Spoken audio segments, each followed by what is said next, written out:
Selamat siang pemirsa. Sumatera Utara hari ini kembali hadir menjumpai Anda edisi siang Jumat 10 Februari 2023. Kali ini bersama saya Putri Rahmadani Zin. Sejumlah informasi telah dirangkum tim redaksi kami untuk Anda dan inilah Sumatera Utara hari ini selengkapnya.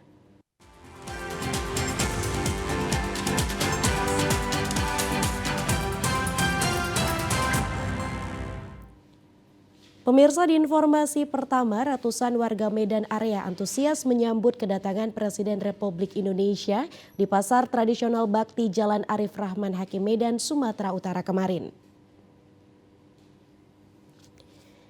Inilah suasana saat kedatangan Presiden Republik Indonesia Joko Widodo di pasar tradisional Bakti Jalan Arif Rahman Hakim Medan. Terlihat mobil bernomor RI1 tersebut parkir di depan pintu masuk pasar tradisional Bakti. Ratusan warga yang ingin bertemu Jokowi terlihat ramai di jalan raya. Usai meninjau pasar tradisional, Presiden Republik Indonesia menyempatkan berjalan kaki untuk menyapa warganya. Dengan pengawalan Pas Pampres, Jokowi terlihat mendekati warga untuk menyapa dan juga membagikan bingkisan, diantaranya sembako dan baju kaos. Kedatangan Jokowi yang turut didampingi Ibu Iriana Joko Widodo semakin membuat warga antusias untuk menyapa. Ibu Iriana juga terlihat membagikan bingkisan kepada warga yang telah ramai di lokasi. Dengan didampingi Kahiyang Ayu, Ibu Iriana Joko Widodo membagikan bingkisan dan buku tulis. Warga bernama Nur Aini mengungkapkan kesenangannya saat bisa melihat langsung Presiden Republik Indonesia. Dari dapat baju, Pak. Ada berapa dapat, Bu? Ada 2, ini kok kawan 1. Gimana, Bu? Mendapat baju itu gimana rasanya? Oh, rasanya senang. Walaupun nggak seberapa harga, yang penting senang. Harapannya, Bu, ke depan? Harapannya ya lebih bagus lagi lah kalau dapat. Sebelumnya, Presiden Republik Indonesia menghadiri acara Hari Pers Nasional 2023 di Gedung Serbaguna Pemerintah Provinsi Sumatera Utara. Pemirsa, sementara itu Presiden Republik Indonesia Joko Widodo meresmikan terminal baru Amplas dalam rangkaian kunjungan kerjanya di Kota Medan, Sumatera Utara. Presiden Indonesia Joko Widodo meresmikan terminal baru Amplas di Jalan Panglima Denai kemarin. Kedatangan Jokowi ke terminal baru Amplas didampingi beberapa menteri kabinetnya. Ketika tiba, Presiden langsung meninjau beberapa infrastruktur yang ada di dalam terminal tersebut. Di sela-sela berdirinya meninjau infrastruktur, Presiden juga menyapa calon penumpang bus yang sedang menunggu keberangkatan. Selain terminal Amplas, Presiden juga meresmikan terminal Tanjung Pinggir yang berada di Kota Siantar. Presiden Republik Indonesia Joko Widodo mengatakan diresmikannya terminal baru Amplas dan terminal Tanjung Pinggir Kota Siantar bisa mengurangi kemacetan yang terjadi terlebih di Kota Medan. Selain itu, Jokowi juga meminta agar fasilitas terminal yang baru diresmikan agar selalu dirawat sehingga memberikan rasa aman terhadap calon penumpang. Diharapkan ke depannya pasca diresmikannya terminal baru Amplas dan terminal Tanjung Pinggir Kota Siantar, masyarakat semakin rajin dalam menggunakan transportasi massal. Sekarang ini tidak hanya terjadi di Jakarta, tetapi juga di luar Jakarta, kota-kota besar, misalnya Medan, Bandung, Surabaya, Makassar, dan kota-kota besar yang lainnya mulai mengalami macet yang sudah mulai harus kita perhatikan. Sehingga fasilitas yang namanya terminal bus yang baik, yang bersih, yang nyaman, yang para penumpang itu tidak seperti terminal-terminal yang lalu-lalu, kotor, yang banyak premanya. Siapa yang mau naik bus kalau hal tadi masih terjadi? Saya selalu mendorong untuk masyarakat menggunakan transportasi massal, baik itu yang namanya bus antar kota, bus antar pulau, juga transportasi massal di kota-kota besar. Di Jakarta sudah kita mulai MRT, sebentar lagi LRT jadi, sebentar lagi kereta cepat antar kota Jakarta-Bandung juga selesai. Dan kita harapkan kota-kota besar di luar Jakarta harus mulai berpikir ke arah LRT, MRT, dan moda transportasi massal yang lainnya. Pemirsa, informasi lainnya datang dari perayaan Hari Pers Nasional tahun 2023 yang diselenggarakan di Provinsi Sumatera Utara berlangsung meriah. Berbagai pameran seperti Booth Media Nasional dan UMKM turut menyemarakan acara yang berlangsung selama 5 hari berturut-turut ini. Para peserta dan pengunjung tampak antusias mengunjungi pameran dan booth UMKM yang terdapat dalam perayaan Hari Pers Nasional 2023. Sumatera Utara menjadi tuan rumah penyelenggaraan HPN ini sebab diyakini sebagai provinsi yang banyak melahirkan wartawan pejuang dan pelopor dalam dunia pers serta banyak melahirkan media berupa surat kabar yang masuk dalam golongan surat kabar tertua sejak berdirinya. Penyelenggaraan HPN di Sumatera Utara seakan mengembalikan ruh dan juga semangat perjuangan yang mengalir dalam tubuh pers dan dunia jurnalistik. Dari tanah Sumut inilah disebut semangat perjuangan lewat tulisan digelorakan oleh tokoh seperti Ja Endar Muda, Parada Harahap, Ani Idrus, Muhammad Said, dan lainnya.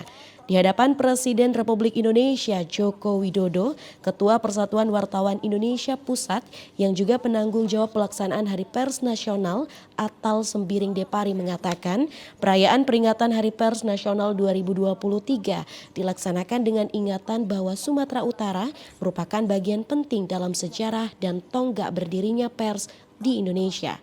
Selain itu dengan mengusung tema pers bebas demokrasi bermartabat juga diharap mampu menjadi semangat serta evaluasi fungsi media atau pers sebagai alat sosial kontrol namun disertai dengan rasa penuh tanggung jawab agar terhindar dari pemberitaan yang menjurus ke fitnah ataupun hoaks.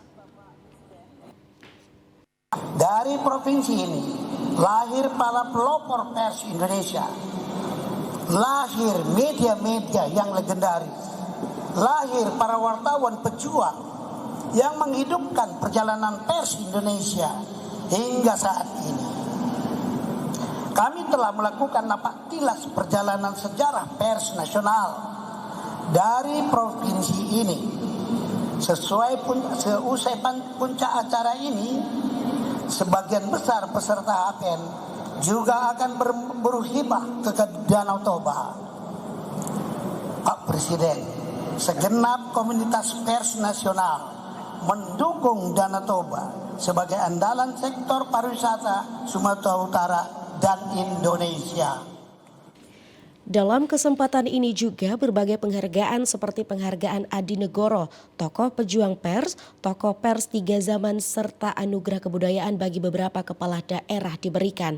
Selain itu dalam kesempatan ini Gubernur Sumatera Utara Edi Rahmayadi dan Gubernur Sultra Ali Mazi menerima penghargaan pena emas atas kepeduliannya terhadap dunia pers terkhusus dalam pelaksanaan Hari Pers Nasional. Ya pemirsa, sejumlah informasi lainnya akan kami hadirkan sesaat lagi. Tetaplah bersama kami di Sumatera Utara hari ini.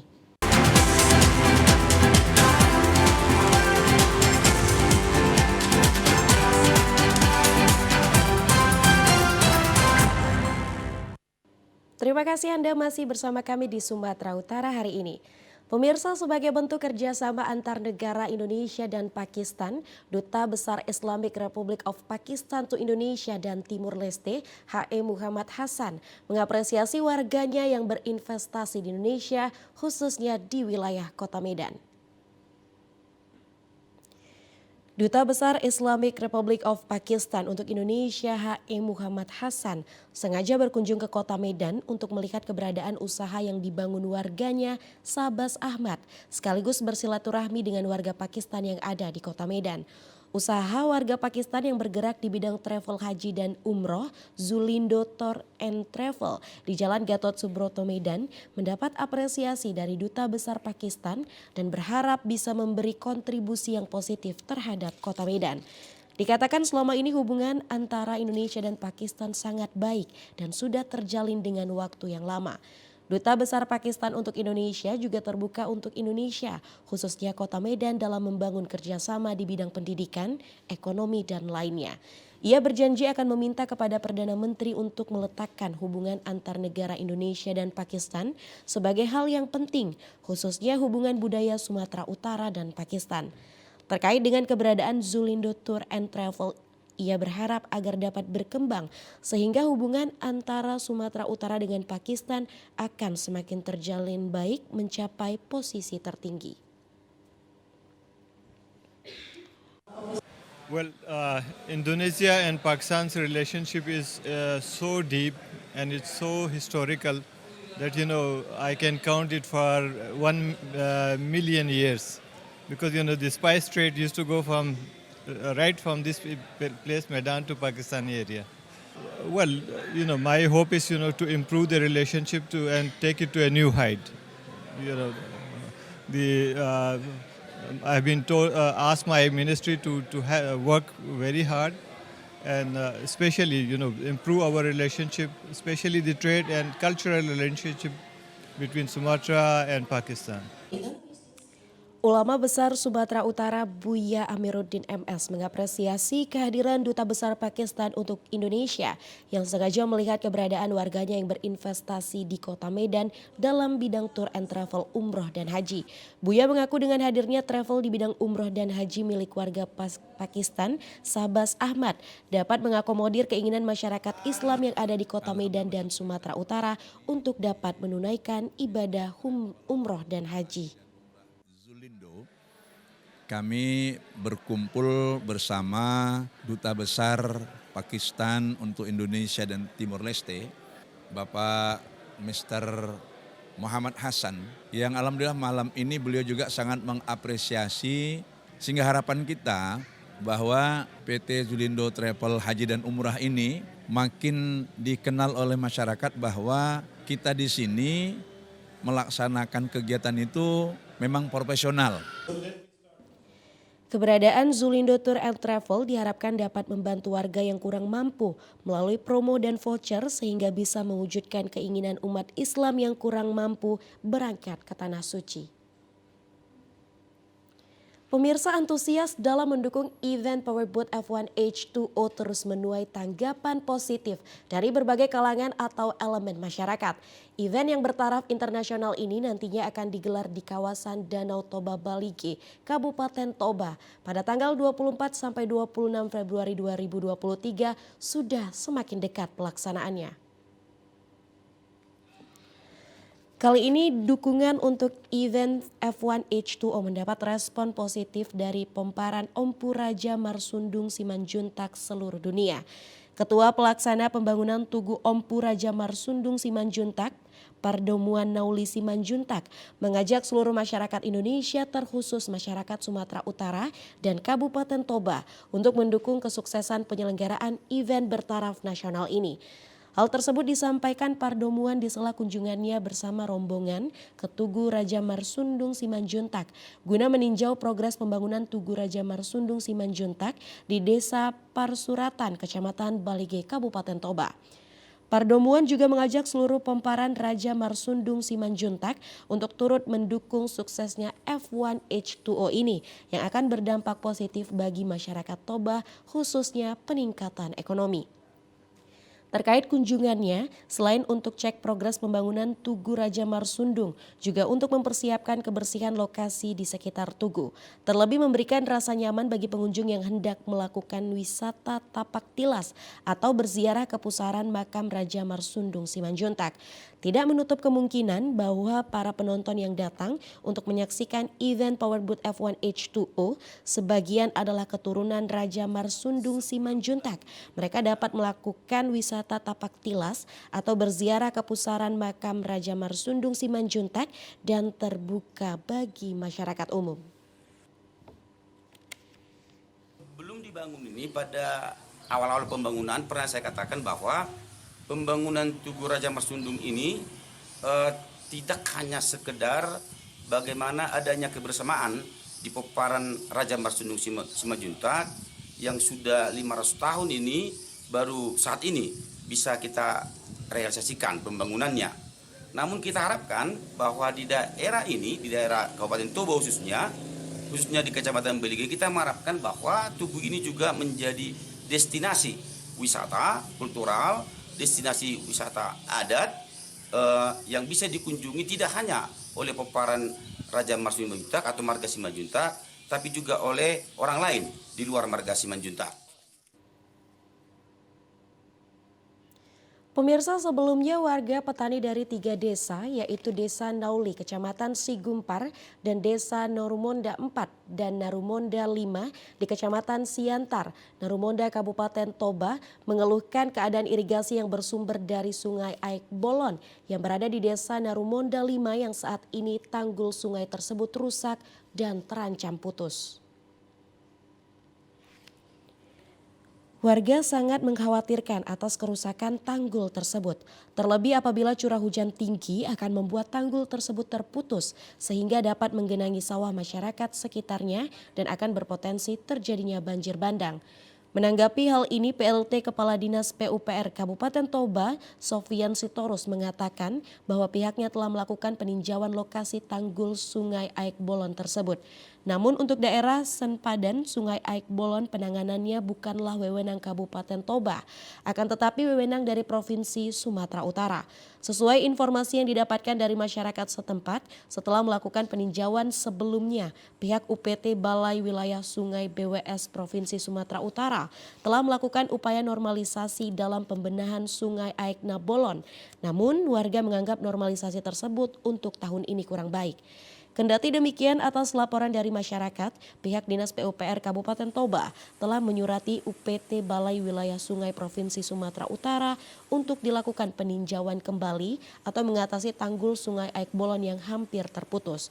Sofian juga menambahkan, Dinas PUPR Kabupaten Toba akan segera melakukan penanganan darurat untuk pendampingan terhadap warga dalam menangani tanggul Sungai Aek Bolon yang hampir terputus tersebut dengan memberikan bantuan berupa karung pasir untuk bergotong royong bersama masyarakat. Saya kira hampir semua hal-hal seperti ini kita respon dengan baik lah. Kita coba bagaimana supaya mereka juga tidak terbebani selaku petani, mereka kesusahan masalah irigasi. Kita coba selalu untuk merespon kalau ada keluhan-keluhan seperti ini. Di beberapa tempat alat kita juga lagi bekerja untuk membantu masyarakat yang mengalami hal yang serupa. Termasuk pada hari ini ada pekerjaan, ada tanggul sungai, ada tebing yang longsor menutupi saluran irigasi dan itu sudah kita tangani. Mudah-mudahan itu selesai dalam beberapa hari ke depan.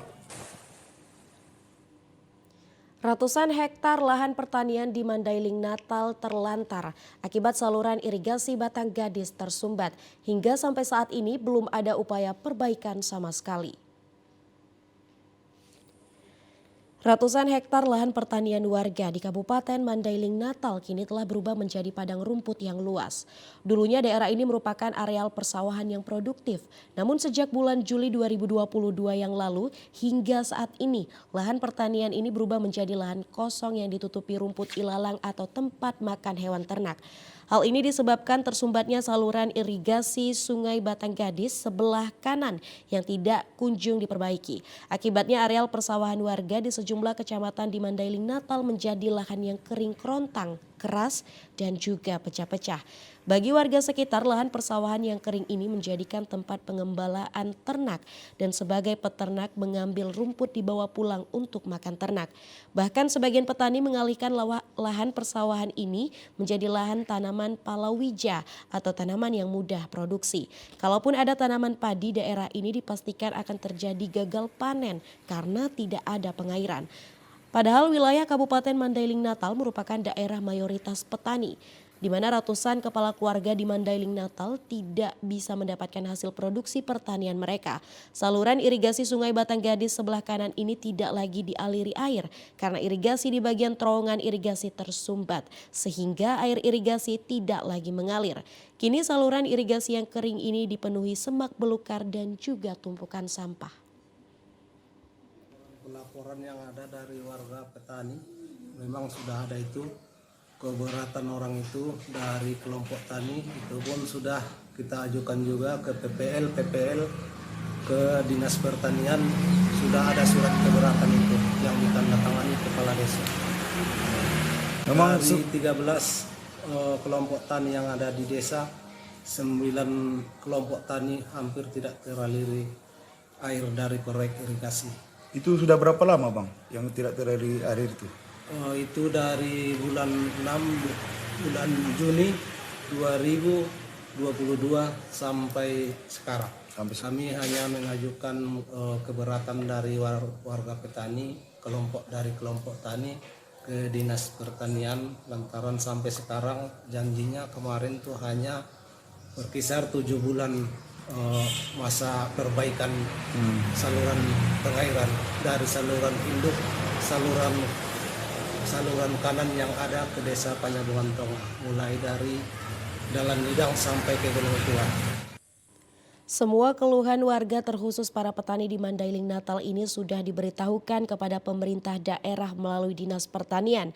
Namun sampai sekarang belum ada upaya perbaikan sama sekali. Ya pemirsa, beragam informasi lainnya akan kami hadirkan sesaat lagi. Tetaplah bersama kami.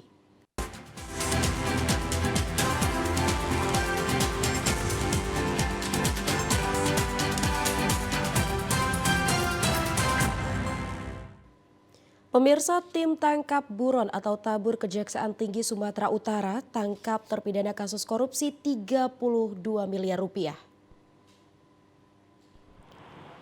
Inilah wajah terpidana kasus korupsi Bank Syariah Mandiri Perdagangan saat digiring tim tangkap buron di kantor Kejaksaan Tinggi Sumatera Utara, Jalan Abdul Haris Nasution, Medan kemarin. Terpidana kasus korupsi dengan inisial MSS yang ditangkap di kota Medan ini terlihat memakai baju tahanan berwarna orange. Sebelumnya sempat divonis bebas oleh Pengadilan Negeri Medan, di mana Jaksa Penuntut Umum Kejari Simalungun menuntut terpidana 14 tahun penjara atas dugaan korupsi 32 miliar dalam permohonan modal kerja dan investasi Bank Syariah Mandiri Cabang Pembantu Padang Sidempuan Simalungun. Berdasarkan putusan Mahkamah Agung, terpidana berinisial MSS selaku Direktur PT Tanjung Siram mengabulkan permohonan kasasi dari penuntut umum pada Kejari Simalungun dan menyatakan terpidana MSS terbukti bersalah. Kasih Penkum Kejaksaan Tinggi Sumatera Utara, Yos A. Tarigan mengatakan terhadap terpidana kasus korupsi tersebut jika tidak mampu membayar uang pengganti yang telah ditetapkan sebagai hukuman tambahan, terpidana akan mendapat hukuman tambahan pidana penjara selama 4 tahun. Tinggi Sumatera Utara, tim intelijen berhasil mengamankan satu DPO pada pukul 19.30 WIB tadi di rumahnya di Jalan Seputih.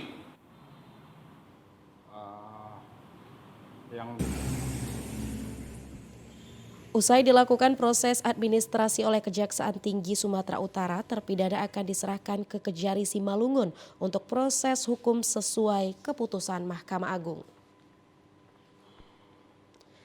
Pemirsa, terkait adanya upaya dari pihak Asosiasi Pemerintahan Desa atau APDESI bersama dengan kuasa hukum melakukan upaya pengajuan penangguhan penahanan atas tersangka Kades Bingkat Rusdi, pelaku dugaan pemalsuan SKT tanah kebun milik Melati, tidak ditanggapi pihak kepolisian.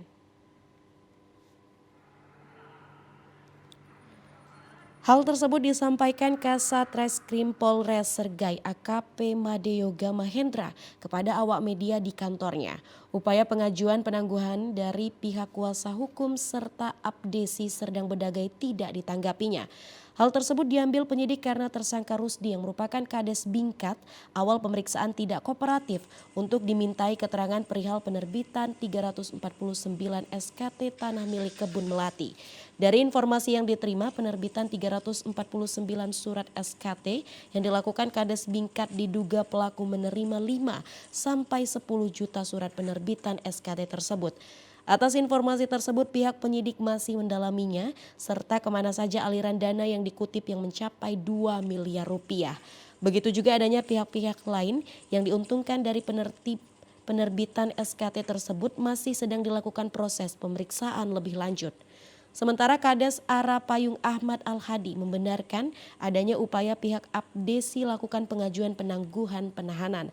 Hal tersebut dilakukan bentuk solidaritas sesama kepala desa, namun upaya tersebut tidak dikabulkan pihak kepolisian dan saat ini kami menunggu proses sebagaimana mestinya berjalan. Mengirim surat kepada kami untuk dilakukan penangguhan, namun sampai saat ini kami masih melakukan penahanan terhadap Saudara Rusdi selaku Kepala Desa Bingkat. Pengembangan untuk sampai sekarang, jadi nanti akan kami infokan lebih lanjut apabila kami sudah mendapat data-datanya. Upaya pelimpahan berkas perkara ke Kejaksaan sudah dilakukan untuk mempercepat proses penanganan kasus tersebut. Sebagai wujud kepedulian terhadap warga yang terkena musibah terbakarnya rumah semi permanen di Dusun 5 Desa Wonosari, Kecamatan Tanjung Morawa, Kabupaten Deli Serdang, pemerintah desa turun dan memberikan bantuan. Pemerintah Desa Wonosari ini merespon cepat dan tanggap terhadap korban kebakaran rumah yang terjadi pada hari Selasa siang kemarin. Meskipun tidak ada korban jiwa pada terjadinya peristiwa kebakaran, namun pemilik rumah tidak memiliki tempat tinggal. Melalui kedatangan Kepala Desa Wonosari beserta perangkat dan didampingi Babin Kamtibmas, memberikan penghiburan serta bantuan berupa uang dan juga paket sembako. Pemberian bantuan ini guna meringankan sedikit beban keluarga korban kebakaran. Kepala Desa Wonosari Suparman mengatakan atas nama pemerintah desa turut berduka dan merasa sangat prihatin dengan musibah yang terjadi. Pemerintah desa peduli akan melakukan sesuatu tindakan mendirikan kembali rumah tersebut dengan cara gotong royong warga atau dengan cara program bedah rumah.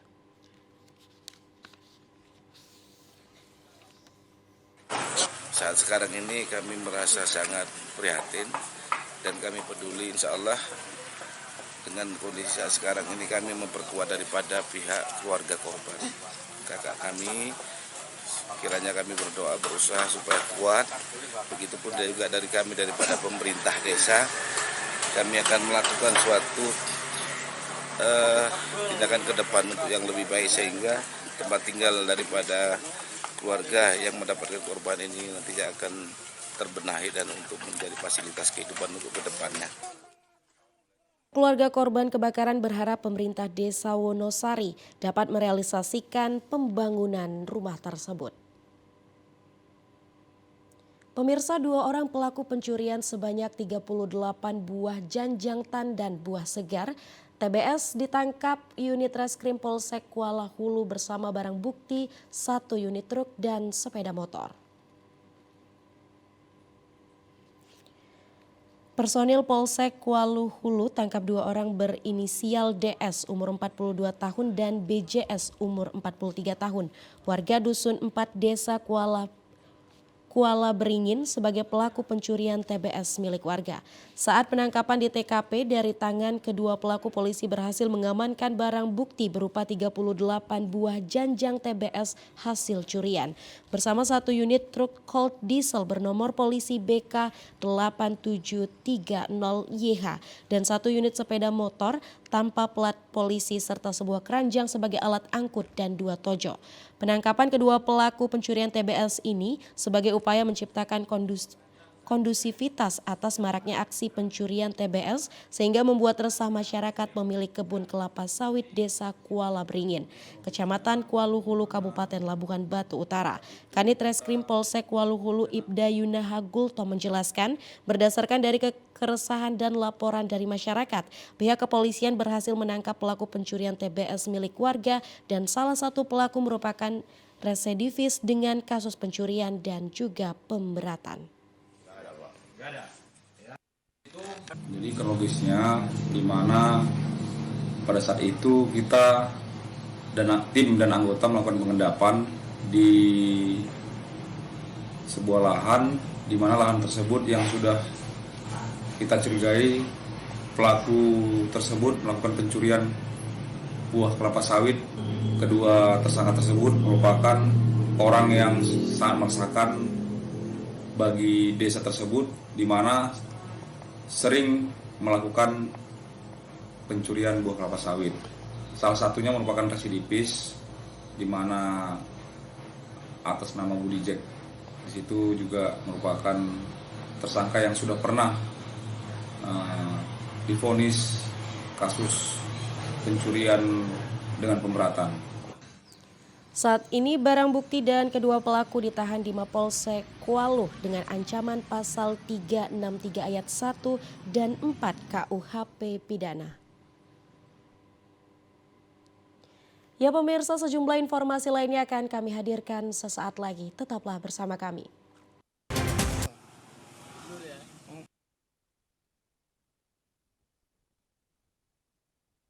Pemirsa, bermodal pengalaman pernah bekerja sebagai pembuat roti, seorang pengusaha muda ini membuka usaha jajanan di pinggir jalan yang diberi nama Roti Sobek. Usaha jajanan di pinggir jalan, tepatnya di Jalan Sisingamangaraja, Kota Rantau Prapat, telah dilakoni Alamsyah selama 2 bulan terakhir. Dengan bermodalkan keyakinan dalam mengelola usaha rotinya, kini ia sudah berhasil membuka 2 cabang roti sobek di pinggir jalan di Kota Rantau Prapat. Penjualan roti sobek ini sendiri dibuka dari pukul 7 pagi hingga memasuki makan siang, di mana harga 1 batang roti sobek seharga Rp10.000. Roti sobek ini sendiri sangat diminati warga Rantau Prapat, di mana memiliki varian rasa yang istimewa. Roti sobek memiliki bahan yang fresh, dikarenakan roti yang menjadi bahan pokok pembuatan roti sobek langsung di oven di tempat penjualan. Juga rasa topping yang banyak dan pilihan membuat pembeli bebas memilih rasa yang disukai. Muhammad Nuh, peminat jajanan ini mengaku sudah beberapa kali membeli roti sobek dan sudah menjadi langganan, dikarenakan rasanya oke dari roti yang lain serta harganya masih terjangkau. Rotinya lebih fresh karena di oven langsung di tempat penjualan. Sering ke roti sobek ini? Kalau kemari dia paling seminggu 4 kali lah, pas lagi pengen lah orang kantor pasti dibawain lah kalau tiap pagi berangkat. Kalau menurut abang rasanya, harganya itu gimana? Kalau soal rasa oke lah. Kalau untuk dia roti-roti harganya pun standar, ibaratkan masih terjangkau lah dibeli orang. Karena rasanya harganya pun terjangkau juga. Oke lah. Bestseller yang abang sukai rasa apa bang? Kalau untuk bestseller dia paling enak sih menurut saya ini kayak durian ini. Pengusaha Alamsyah menyebutkan diberi nama roti sobek karena teksturnya yang lembut sehingga gampang disobek. Roti sobek memiliki beberapa rasa seperti serikaya, coklat, keju, serikaya durian, alpukado, stroberi, yang mana omset per hari mencapai 3 juta hingga 4 juta rupiah atau 500 batang roti. Kenapa dibilang roti sobek bang? Karena dengan teksturnya yang lembut dan murah dikoyak, itulah membuat dia berarti kan roti sobek. Rasa bestsellernya sih? Tiramisu Ceres. Perbedaan dengan roti lain itu apa ya? Perbedaannya kita fresh rotinya bang, masak di tempat. Omset per hari bang? Omset per hari 3 juta sampai 4 juta bang. Sudah berapa cabang bang? 2 cabang bang. Sudah berapa lama dibukanya? Sudah sekitar 2 bulan bang. Ya pemirsa, informasi tadi sekaligus menutup perjumpaan kita di Sumatera Utara hari ini. Mewakili seluruh kerabat kerja yang bertugas, saya Putri Rahmadani Zen. Terima kasih atas perhatian Anda. Selamat siang dan sampai jumpa.